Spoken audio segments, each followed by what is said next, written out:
টাকা কম আছে বলে আপনি যখন বাড়ি বানানোর চিন্তা করছেন, তো এটা ভাবেন না যে ইট দিয়ে শুধুমাত্র আমি যদি গাঁথনি করে বাড়ি করে নিই তাহলে আমার কম খরচে হয়ে যাবে। একটা বাড়ি যদি বানাতে হয় 500-600 স্কোয়ার ফিট, ন্যূনতম খরচ 6 থেকে 6.5 লক্ষ টাকা আপনার হবেই।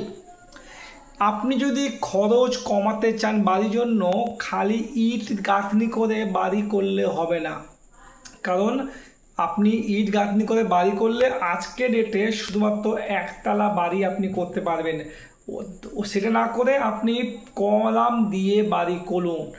কলাম দিয়ে বাড়ি করলে অ্যাটলিস্ট আপনি দোতলা করতে পারবেন 15-20 বছর পরেও, কিন্তু আপনার খরচটা ইনস্ট্যান্ট কমে যাবে।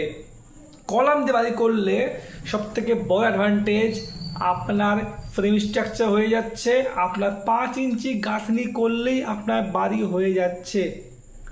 বাড়িটা আপনাকে একবারে কমপ্লিটও করতে হবে না।